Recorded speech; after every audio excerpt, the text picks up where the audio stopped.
Oke viewers tersayang gua yang masih setia dan ingat suara gua di channel terbaru gua, Narasi Lepet. Makasih sebelumnya buat kalian yang udah setia dan ingat sama gua di channel gua sebelumnya dan beberapa siaran stasiun radio yang pernah gua isi. Kali ini gua bakalan menuhin janji tentang kehidupan gua sama seseorang berinisial G. Sesuai sama komentar dari Eko di review film Squid Game season 3. Makasih ya Pak Eko. Sebelumnya nih, gua mau memperkenalkan diri. Gua biasa dipanggil Epets. Sebenarnya itu bukan nama asli, tapi hanya inisial. Langsung saja kita gas ke topik utamanya. Pertama, gua mulai dengan G. Gua kasih tahu ciri-cirinya. Oke, siapkan diri kalian. Ya, ini cewek cantik dan lu gak bakalan nyangka gua bisa jadian sama nih cewek. Ciri-cirinya, tinggi badan G 156 cm, berat badan terakhir 49 kilo, berhijab, mata minus karena sering natap laser printer tapi nggak parah. Lahir tanggal 23 bulan Juni tahun 1998. Wajahnya mirip banget sama artis muda Zoe Abbas Jackson. Banyak yang bilang gitu, terutama waktu dia SMA. Nih, gua coba tampilin wajah Zoe Abbas Jackson. Izin ya Kak Zoe. Sorry. Gua salah tampilin, gua tampilin pas pakai hijab ya.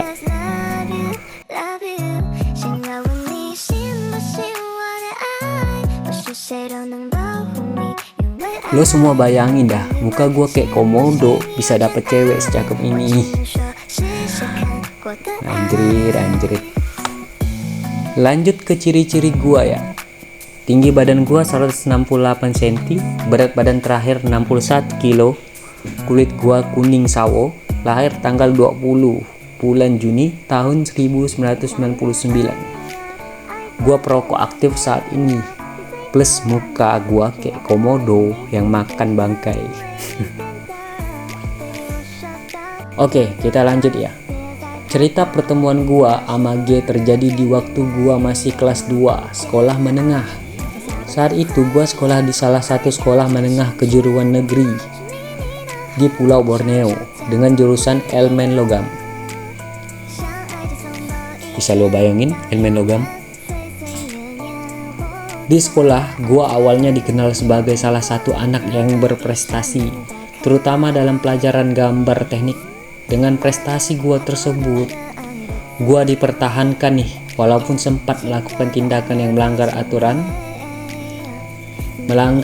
sekolah dan fatal.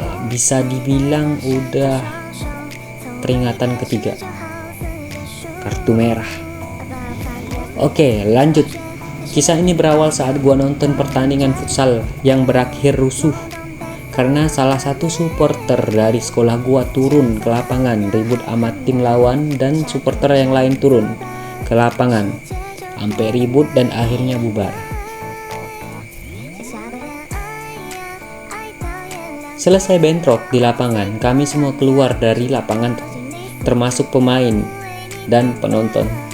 Tapi tiba-tiba waktu gua mau naik ke motor tebengan gua, tiba-tiba ada temen gua satu kelas lagi nyekekin leher cewek di pagar parkiran. Gak pakai mikir, posisi motor tebengan gua baru start, mau jalan, dan gua loncat. Terus gua lari dan narik rambut teman sekelas gua, dan gua gampar tuh pipinya. Terus dia ngatain gua gini, "Woi, lu ngapain? Udah jadi paling keren sama kuat di sekolah, berani sama gua?" Gua tatap matanya guys. Terus gua bilang, "Cari lawan cowok, kalau emang lu mau ribut sama tim lawan." Terus dia pergi dan ngeludahin baju gua. Bangsat gak tuh. Masuk ke sesi terkeren guys di hidup gua. Ngomong nih gue sama cewek, "Dek, aman gak? Sakit gak?" Dijawab nih sama cewek, "Sakit lah leher gua. Gila, ini aja susah nafas," sambil dia berusaha nenangin diri. Plus dengan nada ngegasnya. Gua jawab, "Asu, udah dibantuin juga." Gua malah disemprot. "Untung lu cewek, kalau cowok udah gue biarin mati di pagar." Terus gue tinggalin tuh cewek sambil jalan dengan penyesalan, kenapa gue bantuin ya. Waktu gue hampir sampai di motor tebengan gue, anak-anak pada ngumpul pengen nyerang sekolah lawan, yaitu sekolah negeri menengah atas yang cukup ternama di Borneo. Gue ikut dong bareng tebengan gue. Tapi sebelum gue berangkat, cewek yang tadi gue tolongin ngelemparin gue tisu segepok sama kotaknya ke gue. Terus pergi sama temennya pakai mobil, cok. Dalam hati gue, anjing, masih kecil udah bawa mobil. Lanjut ke sekolah lawan. Anak-anak udah ngelemparin batu sampai mecahin kaca-kaca sekolah. Gua beraksi dong biar keren. Gua panjat tuh pagar, terus gua cabut antena TV. Dan gua buang ke selokan. Sebelum gua buang ke selokan, gua patah-patahin dulu. Oke, waktunya masuk sekolah setelah libur di hari Minggu. Gua tiba-tiba lihat kabar bahwa sekolah gua diskor karena nggak boleh ikut pertandingan antar sekolah apapun selama 5 tahun. Gila nggak tuh? Apa nggak marah Capsek? Pelaku perusak sekolah lawan aja nggak ketahuan siapa-siapa aja. Soalnya bukan cuma anak-anak sekolah gua, tapi gabung sama alumni-alumni. Tapi ini nih yang nyeremin. Temen gua yang gua jambak sama gampar, dia diam-diam aja nggak nyapa gua sama sekali. Dan tiba-tiba waktu jam istirahat, brak, dia ninju perut gua ampe gua susah nafas. Dan untungnya ditolongin sama teman-teman gua yang lain. Setelah mata pelajaran selesai dan bel berbunyi, gua pun bergegas pulang dan gak lupa mampir beli rokok batangan di toko langganan gua sama anak-anak. Tapi ini nih pertemuan gua berikutnya sama cewek yang dicekek kemarin. Waktu gua ngerokok sambil jalan kaki pulang ke rumah, ada suara kaki yang berlari menuju gua. Plak plak plak plak plak plak plak. Dan narik baju gua. Srek. Ternyata cewek kemarin. Terus dia minta maaf sama gua karena dia bilang gua kurang sopan. Terus gua bilang, "Santailah dek, gua gak apa-apa." Tiba-tiba nih cewek nyolot lagi. Dia bilang, "Lu yang adek goblok, baju lu kelihatan angkatan di bawah gua." Gua tahu tiba-tiba baju sekolah lo.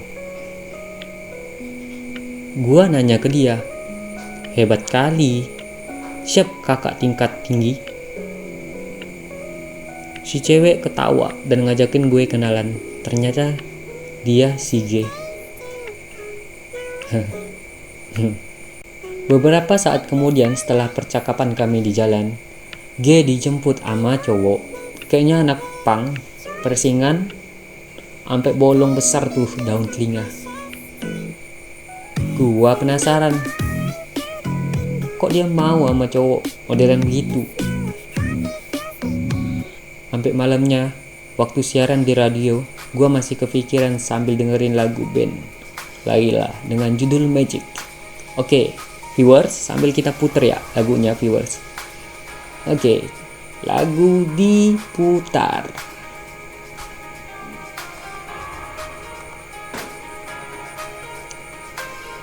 Lanjut. Setelah beberapa hari, gua masih kepikiran nih sama cewek. pikiran sama cewek itu. Terus gue tungguin dia di depan warung depan sekolahnya dari siang jam 11 sampai sore. Akhirnya dia keluar juga. Terus gue samperin dia. Kebetulan gue bawa motor Suprafit. aduh gue ngajakin dia ngopi di coffee shop temen gue di stasiun radio. Gue ancam dia kayak gini, lo harus balas budi, ayo ikut gue. Awalnya dia nggak mau, takut mungkin sama gue, takut dia apa-apain, soalnya muka gue kan ya kayak komodo. Tapi dengan paksaan gue yang begitu keras, dia pun mau ikut. Sampai nih di coffee shop. Terus gue bilang, pesan aja yang lu mau, pakai kasbon gue, aman. Terus gue bilang gini, gue bayarin nama lo juga bisa, dengan ketawa ngakaknya dia di depan kasir. Bangke, malu gue. Oke, lanjut nih. Bawa minuman sama cemilan kentang goreng, terus nyari tempat duduk. Gue diem, terus gue diem aja fokus sama kentang. Cukup lama gue kayak gitu. Akhirnya dia nanya, kamu mau ngomong apaan? Akhirnya gue ngomong dan bersuara, kemarin cowok yang jemput pacar. Dia jawab, bukan, itu keluarga gua. Kebetulan dia kerja di rumah gua, dan kemarin gua yang minta jemput, tapi nggak nunggu dia. Gue jawab, oh alhamdulillah, kata gua. Anjir. Dia nanya, modus ya, mau deketin gua? Gue jawab, enggak. Gue bilang gitu, terus gue kok kayak salting gitu ya. Dia bilang, yuk pulang, udah sore banget nih, ntar dimarahin ibu gue. Gue ngangguk aja. Sampai di rumahnya, dan ini pertama kali gue ke rumahnya, dan bilang, lo nggak malu dibonceng ama motor butut gue? Oke, jawab, ya enggak, biasa aja. Lagian motornya juga bersih. Gua masuk ya, lo cepetan pergi, ntar diomelin ibu gua. Gue jawab, oke, siap senior. Motor gua pun langsung tancap gas OTW pulang. Oke, untuk sementara sampai di situ dulu ya cerita gua. Ntar gua lanjutin plot twist terakhirnya. Gue spill di sini. Pada awal bulan Oktober, dia meninggal dalam kecelakaan antar motor dan mobil tronton yang mengakibatkan tulang dadanya rusak parah. Dan gue ada di situ nemenin ibunya. Gue nyesel banget gak bisa jagain G. Sedihnya sampai sekarang. Dan gue lagi berusaha ngungkapin semua hal tentang kematiannya. Karena diidentifikasi sebelum meninggal, G minum minuman beralkohol. Tapi itu menurut gua nggak mungkin G minum itu. Doain ya masalah ini selesai. Gua nggak tahu. Tanggal 10 bulan 7 tahun 2025, gua mimpiin G lagi ngajarin gua matematika. Dia berdua sama guru bahasa Indonesia gua waktu SD.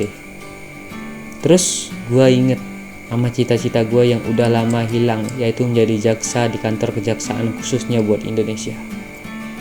Makanya nih, gue cari video artis Joy Abbas Jackson. Gue kangen sama G. Gue puter berulang-ulang beberapa video tersebut di Instagram sampai YouTube.